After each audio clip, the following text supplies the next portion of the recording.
The Interstellar Academy of Advanced Cognitive Development occupied a space station the size of a small moon, which was fitting because it had actually been constructed from a small moon.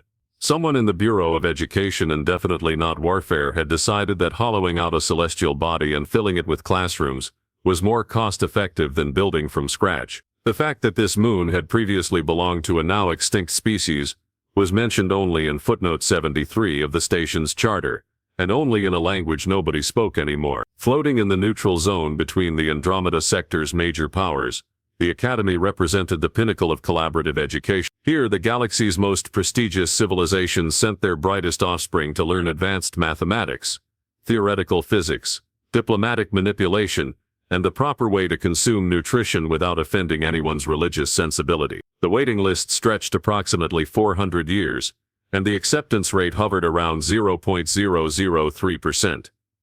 Getting struck by lightning while winning the lottery during a solar eclipse was statistically more probable than receiving an admission letter, which made the current situation in Administrator Yolvanth's office particularly confusing. The administrator was a Hectarian, which meant he possessed 7 eyes arranged in a crown around his cranial dome, 3 manipulator limbs that could perform differential equations while simultaneously filling out paperwork, and absolutely no sense of humor whatsoever. His species had been bureaucrats before they'd discovered fire, possibly because they'd been too busy filing permits for potential fire usage to actually invent it. He stared at the paperwork before him with all 7 eyes, hoping that at least one of them would spot the obvious error that had to be present.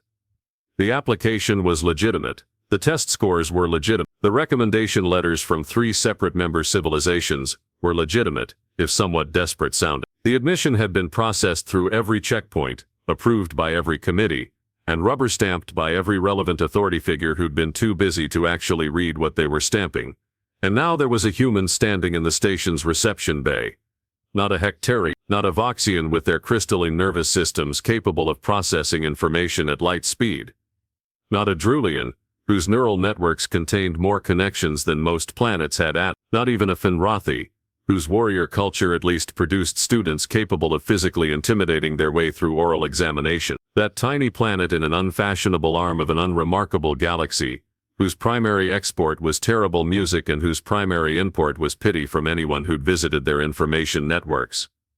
The species that had discovered nuclear fission before they'd discovered basic sanitation. The civilization that had looked at the invention of plastic and thought the best use for it was making it into objects that would immediately become garbage. The human child stood approximately 1.3 meters tall, which would make it the smallest student in Academy history by a factor of 6. Its bipedal frame looked fragile enough to snap in a light breeze, and its cranium appeared far too small to contain anything resembling a competitive intelligence. It possessed only 2 eyes, positioned in the front of its face like some sort of prey animal, and its skin lacked any protective plating whatsoever. The child wore some form of textile covering that served no apparent tactical or academic purpose, decorated with a symbol that analysis computers had identified as either a primitive tribal marking or possibly just a stain. Administrator Yolvanth had encountered many problems in his 800 years of academic administration: student rebellions, faculty disputes, that incident with the Voxian chess club that had accidentally achieved sentience and demanded recognition as a separate student organization. But this was unprecedented.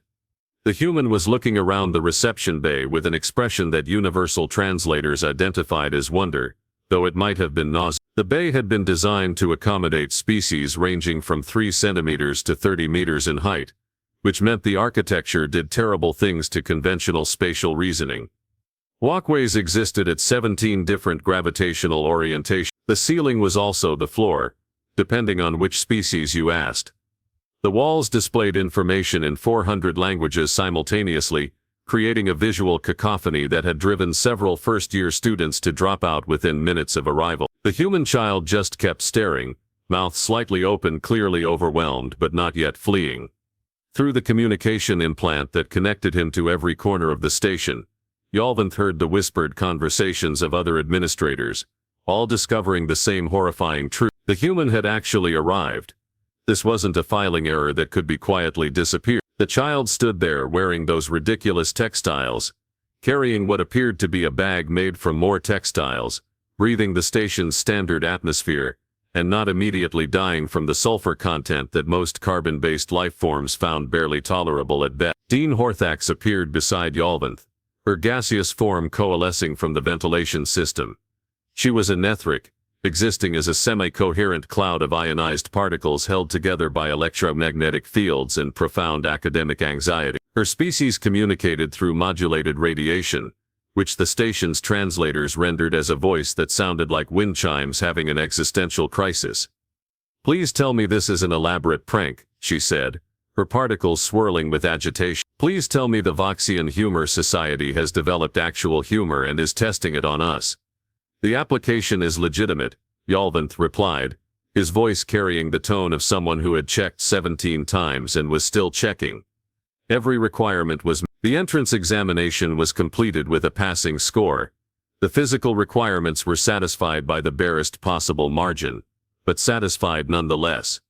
Humans don't have telepathy. They can't process information faster than light. Their computational abilities are limited to that absurd biological processor in their cranium. They can barely perceive 3 dimensions properly. Horthax's particles turned a color that indicated deep concern, possibly existential dread. How did it pass the examination? Yolvanth pulled up the test results, his 3 manipulator limbs working in concert to navigate the holographic displays. The human scores appeared, and both administrators fell silent in a way that suggested they were quietly hoping reality would reconsider its current trajectory. The child had scored exactly at the minimum threshold for admission. Not a single point higher. Not in any category. Every section of the examination had been completed with the precise score necessary to qualify, as if the applicant had calculated the exact minimum effort required, and refused to waste energy exceeding it. Which was, Yolvanth realized with growing horror, exactly what had happened. Humans might be slow. They might be fragile. They might be cosmically ridiculous in almost every measurable way. But apparently they were capable of spite-driven determination that bordered on the supernatural. The child in the reception bay had noticed them watching and offered what the translator identified as a smile, which among humans indicated friendliness rather than a threat display, proving once again that evolution had played a terrible joke on their species. Orientation began in 30 minutes. The semester would last 4 galactic standard years, and somewhere in the admissions office, someone was going to be demoted to a position that involved cleaning the waste reclamation systems with their own manipulator appendages. The smallest pupil in the galaxy's biggest classroom had arrived, and absolutely nobody was prepared for what that meant. The introductory quantum mechanics lecture hall had been constructed by the Voxians during their educational renaissance period, which meant it operated on principles that made conventional physics weep quietly in a corner. The seating arrangements existed in 5 dimensions simultaneously. The podium occupied a space that was technically outside the room while remaining inside it, and the lighting was calibrated to wavelengths that most species found intellectually stimulating, and humans found completely invisible. The human child sat in darkness, surrounded by beings who could see perfectly well, taking notes by touch alone. Professor Dwight was a crystalline, his body composed of living geometric patterns that shifted through higher mathematical dimensions. He'd been teaching for 6 centuries and had never encountered a student who couldn't perceive his lectures. His entire teaching methodology relied on visual demonstrations of quantum superposition that he literally embodied. Watching him explain particle-wave duality was like watching the universe's source code perform a dance routine. The human couldn't see any of it. What the child could do, however, was he. And Dwight, like most professors who'd never been challenged in their methods, had developed a habit of narrating his demonstrations for the auditory learning student. He'd never considered that someone might be learning exclusively through audio, relying entirely on his verbal descriptions of concepts meant to be witnessed. 3 seats over, a Voxian prodigy named Hexanth watched the human with mounting confusion. Hexanth's crystalline neural structure could process information at speeds that made conventional computers look like they were moving through molasses. He'd solved the lecture's supplementary problems before Dwight had finished explaining them. He'd already mapped out the next 4 weeks of curriculum, and identified 3 errors in the textbook that he'd planned to correct during office hours to demonstrate his intellectual superiority. And yet the human was somehow following along, scribbling notes in some primitive marking system on actual physical paper, like a barbarian scratching drawings on cave walls. The lecture hall's environmental systems had been calibrated for the average comfort requirements of 17 different species, which resulted in an atmosphere that was perfect for absolutely none of them. The temperature fluctuated between freezing and sweltering depending on which section of the room you occupied. The air pressure would have given most Earth mammals an instant migraine. The oxygen content was technically sufficient for human survival in the same way that being technically alive counted as a medical success. The human's face had turned an interesting shade that the medical database identified as mild hypoxia. Sweat formed on the child's forehead, which fascinated the nearby Finrothy student who'd never seen a species that leaked water as a cooling mechanism. The human's breathing had become noticeably labored, but the hand kept writing. The notes kept accumulating. Hexanth found this personally offensive. Humans were supposed to be the galaxy's punchline, the species that had barely mastered space travel before stumbling into the larger community like drunken toddlers wandering into a philosophy symposium. They weren't supposed to persist when things became difficult. They were supposed to recognize their inadequacy and gracefully withdraw, leaving the real intellectual work to species who'd evolved for it. The lecture reached its crescendo as Dwight demonstrated a probability collapse that existed in 17 states simultaneously. Around the room, students of various species absorbed the information through their preferred sensory organs. Some saw it, some felt it through electromagnetic fields, some tasted it, because the universe was weird and evolution had made some questionable decisions. The human just sat there in the dark, listening to Dwight's narration, building a mental model of something they couldn't directly perceive. When Dwight posed the lecture's challenge question, expecting the usual 5-minute contemplation period, Hexanth's manipulator appendage shot up immediately. He'd solved it already.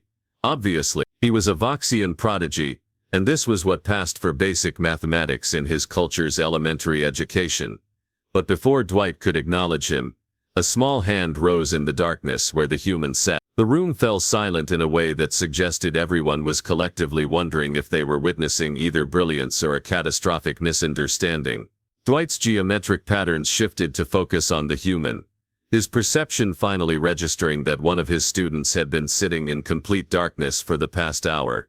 "You have an answer?" The human spoke, voice hoarse from breathing the terrible atmosphere, words translated through the universal systems into something approximating galactic standard. The answer emerged in halting phrases, clearly struggling with concepts that didn't translate well into human linguistic framework. But the answer was correct. Not elegant. Not efficient. The human had arrived at the solution through the most brutally straightforward mathematical approach possible, like someone who'd decided to dig through a mountain instead of finding the path. It showed no cleverness, no intuitive grasp of quantum principles, no natural affinity for higher dimensional thinking. Just sheer stubborn calculation, one step after another, checking every assumption, refusing to take shortcuts, building the answer like someone constructing a wall by placing individual stones. Hexanth's crystalline structure flickered with what the emotional sensors identified as indignation mixed with confused respect, which was an emotion he'd never experienced before, and found deeply unsettling. Dwight's patterns shifted through colors that indicated surprise. He'd given that problem to 6,000 students over his teaching career. Exactly 43 had solved it during the lecture. None of them had been sitting in complete darkness while slowly suffocating. The human lowered their hand and went back to taking notes, apparently unaware that they'd just done something that would be discussed in the faculty lounge for the next decade. The proving ground existed in a pocket dimension accessible only through a gateway that had cost more resources than most civilizations would spend on their entire military budgets. It was the Academy's legendary final examination, administered at the end of the first term to separate the genuinely exceptional from the merely brilliant. The failure rate hovered around 60%, which the administration considered merciful. Those who failed weren't expelled, merely redirected to less prestigious academic tracks where they could contemplate their inadequacy in relative comfort. The proving ground adapted to each student, generating challenges specifically calibrated to push them beyond their limitation. For telepathic species, it created scenarios requiring communication with beings whose thoughts existed in incompatible dimensions. For the physically formidable, it presented puzzles that couldn't be solved through force. For computational prodigies, it offered problems with no mathematical solutions. Nobody had ever actually died in the proving ground, though several students had experienced existential crises so profound that they'd switched majors to philosophy and never quite recovered. The human child stood at the entrance alongside 200 other first-term students, each representing their species' absolute finest. The gateway shimmered with colors that existed outside conventional spectrums, which meant the human was staring at what appeared to be a blank wall while everyone else saw a cosmic master. Administrator Yolvanth watched from the observation dimension, where faculty members could monitor student progress without directly interfering. Beside him, Dean Horthax had condensed her gaseous form into a tight, anxious cloud. "The adaptation algorithms are malfunctioning," she said, her particles vibrating with concern. "The system doesn't have sufficient data on human limitations. It might accidentally create something that actually kills the child." "The system has safety protocols," Yolvanth replied, though his voice carried less certainty than his words suggested. "It will adjust based on observed capabilities, and if it adjusts too slowly." They both fell silent as the human stepped through the gateway. The proving ground materialized around the child as a vast chamber filled with floating platforms, each one representing a different challenge. The standard procedure involved students selecting challenges that aligned with their strengths, accumulating points until they reached the threshold for passage. Smarter students recognized patterns in the challenge distribution and optimized their path. The smartest students realized that the true test wasn't completing challenges, but understanding which ones to attempt. The humans stood on the entry platform, looking around at challenges they could barely perceive. Half the platforms existed in ultraviolet spectrum. Others required sensory organs humans didn't possess. The chamber's spatial geometry was designed for species who could manipulate gravity or phase through solid matter. A Fenrathi warrior scholar named Grenchen landed on a platform, requiring pure physical strength, solving it in 40 seconds by simply crushing the puzzle mechanism until it surrendered. A Drulian named Ethene completed 3 logic puzzles, simultaneously using different sections of her distributed consciousness. Hexanthi the Voxian prodigy approached challenges like a computer virus, infiltrating their underlying code and rewriting them to solve themselves. The human walked to the nearest platform and examined a puzzle that involved arranging quantum-locked crystals in a pattern that existed in 7 dimensions simultaneously. Most students avoided this particular challenge because it was worth relatively few points for an enormous difficulty investment. The child couldn't perceive 7 dimensions, could barely handle 3 on a good day. The crystals existed partially outside normal space-time, making them nearly impossible to manipulate without specialized equipment or natural abilities that humans decidedly lack. The human pulled out the primitive bag they'd been carrying since arrival and removed several items that made the observation faculty lean forward with confused interest. String, taken from somewhere in the station's textile recycling system. A reflective surface scavenged from a broken display panel. Small weights improvised from fasteners that had probably been holding something important together until recent. Then the child did something that the Proving Grounds algorithms hadn't anticipated in 14,000 years of operation.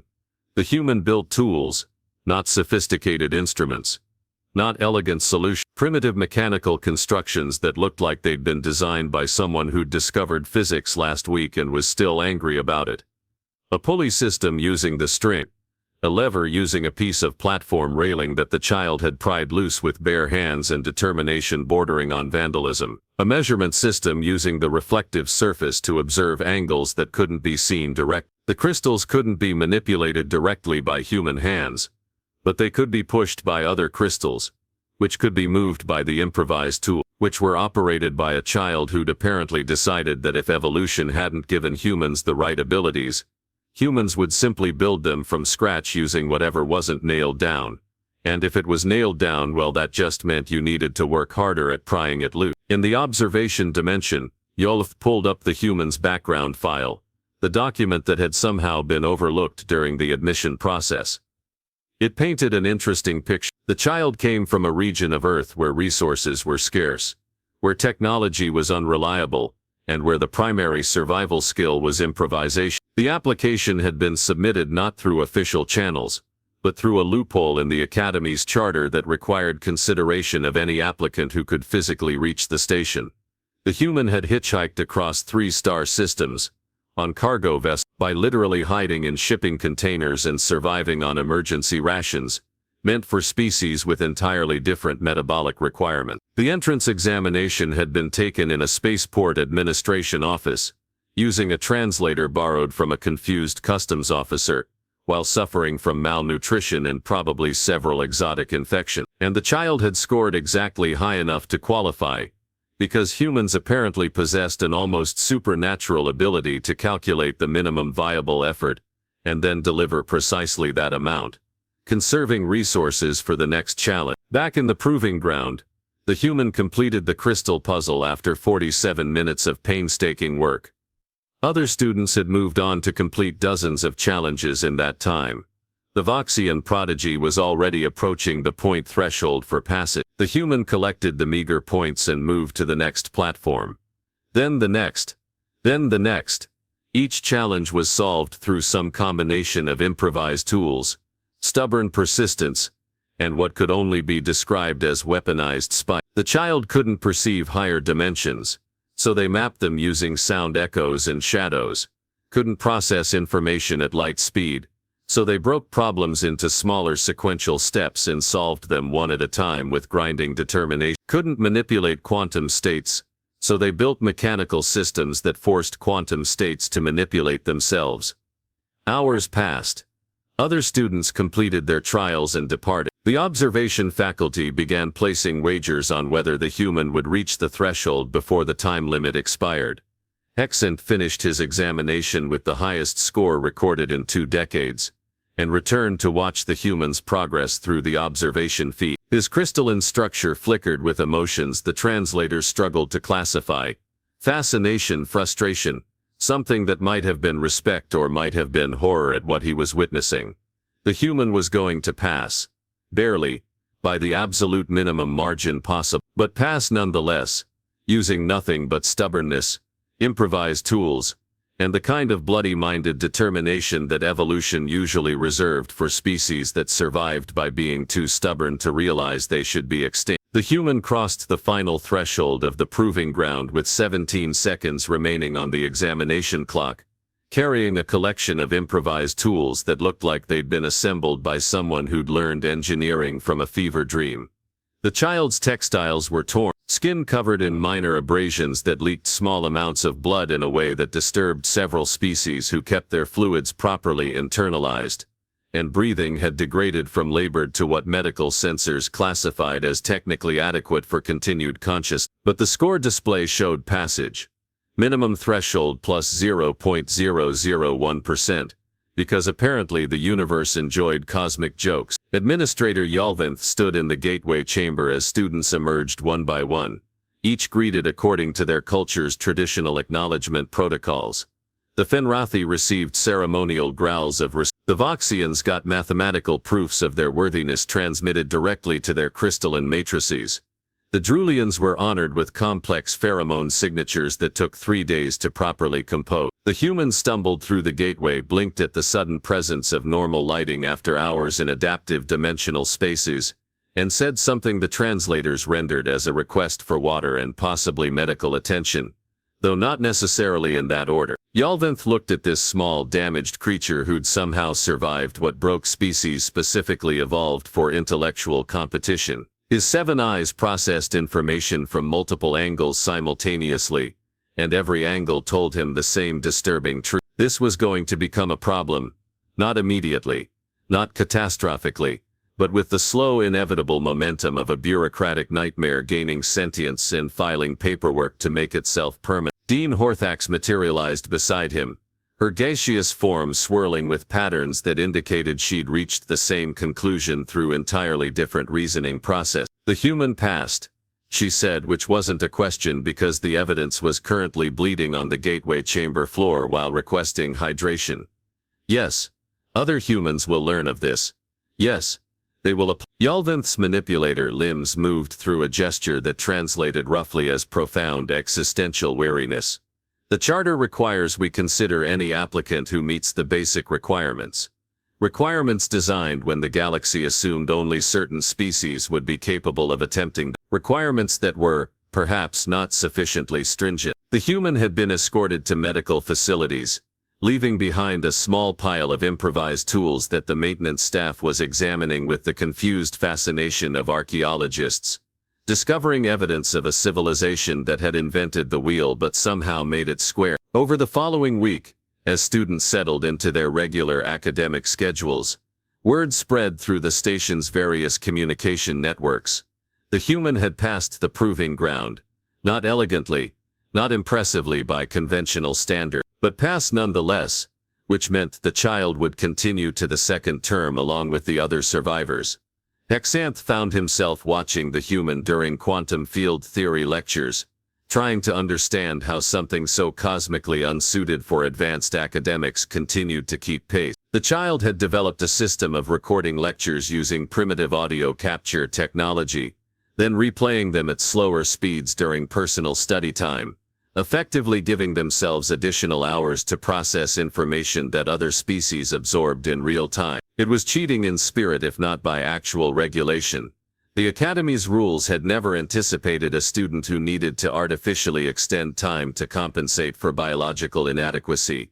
But it was also work. During a practical examination in applied dimensional physics, the human demonstrated a gravity manipulation device, built from scavenged components, and what appeared to be pieces of the dormitory plumbing system. It functioned at approximately 8% efficiency compared to commercial models, which meant it barely worked at all by Galactic standards. But it did work, which was more than could be said for half the class who'd attempted to build theirs using expensive materials and sophisticated techniques, only to discover that theoretical knowledge and practical application existed in different dimensions entirely. Professor Dwight revised his teaching methodology to include verbal descriptions of visual demonstrations, ostensibly to accommodate diverse learning styles, but everyone knew it was because watching the human take notes in complete darkness had triggered some previously dormant sense of guilt about accessibility standards. The cafeteria expanded its nutritional database to include Earth-compatible food sources after the human had been discovered attempting to extract nutrients from decorative plants in the station's botanical garden, which was technically against regulations,